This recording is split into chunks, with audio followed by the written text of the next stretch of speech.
ആ തോറ്റ MLA കാണാൻ വന്നിട്ടുണ്ട്. ഒരു മികച്ച ഭരണത്തിന് ഏറ്റവും മികച്ച ഒരു പ്രതിപക്ഷം ഉണ്ടാവണം.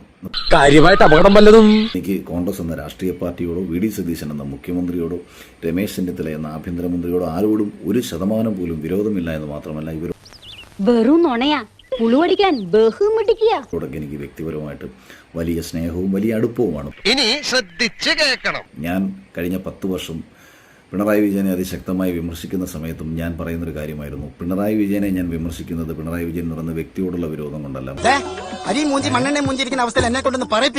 മറിച്ച് കേരളത്തിന്റെ മുഖ്യമന്ത്രി എന്ന നിലയിൽ അദ്ദേഹം ജനങ്ങൾക്ക് വേണ്ടി ചെയ്യുന്ന കാര്യങ്ങൾ ജനോപകാരപ്രദമല്ലാതെ പോകുന്ന നിമിഷങ്ങളിൽ ജനങ്ങൾക്കിടയിൽ നിന്ന് ഉയരുന്ന രോഷങ്ങളെ ഞാൻ എൻ്റെ ശബ്ദത്തിലൂടെ അറിയിക്കുകയാണ് ചെയ്തതെന്നും ആ രോഷങ്ങൾ അദ്ദേഹത്തിന് മനസ്സിലാക്കാൻ കഴിഞ്ഞാൽ കൂടുതൽ മികച്ച രീതിയിലുള്ള ഭരണം നയിക്കാൻ അദ്ദേഹത്തിന് കഴിയും.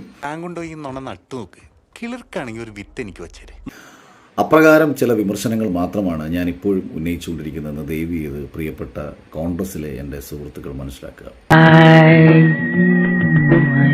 അധികാരത്തിലിരിക്കുന്നവർ ചെയ്യേണ്ട കാര്യങ്ങൾ ജനങ്ങൾക്ക് കൂടുതൽ ഗുണപ്പെടാൻ വേണ്ടിയിട്ട് ഞാൻ എന്നാൽ കഴിയുന്ന ചില കാര്യങ്ങൾ പറയുകയാണ്.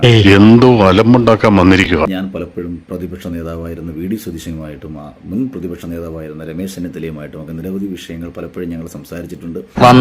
അടുത്ത കോമഡി ചിലതൊക്കെ തന്നെ അവരുടെ ആഗ്രഹങ്ങൾ ഞാൻ അതേപടി അറിയിക്കുകയായിരുന്നു. ചിലതൊക്കെ എൻ്റെ ചിന്തകളും എൻ്റെ കാഴ്ചപ്പാടുകളും ഞാൻ അറിയിക്കുകയായിരുന്നു. അത്തരത്തിൽ എൻ്റെ ചിന്തകളിൽപ്പെട്ട ഒന്നായിരുന്നു സത്യത്തിൽ ഈ വാഹന മോഡിഫിക്കേഷനുമായി ബന്ധപ്പെട്ട ഒരു കാര്യമെന്ന് പറയുന്നത്. അതൊരു പുതിയ അറിവാണല്ലോ. കാരണം ഞാൻ ഈ നിർദ്ദേശം ഇത് ജൻസി കുട്ടികളെ ആകർഷിക്കുമെന്നുള്ള ചിന്തയിൽ ഞാൻ ഈ നിർദ്ദേശം പ്രിയപ്പെട്ട രമേശ് ചെന്നിത്തലയുമായിട്ട് പറയുകയും അതുപോലെ തന്നെ പ്രിയപ്പെട്ട പ്രതിപക്ഷ നേതാവായിരുന്ന സമയത്ത് വി ഡി സതീശനെ കൂടുതൽ സോഷ്യൽ മീഡിയയിലേക്ക് ആക്റ്റീവായിട്ട് കൊണ്ടുവരാൻ വേണ്ടിയിട്ട് അവരുടെ ടീം നടത്തിയ പ്രവർത്തനങ്ങളിൽ ഇതിനു മുൻപ് ഞാനും ഭാഗമായിരുന്നു.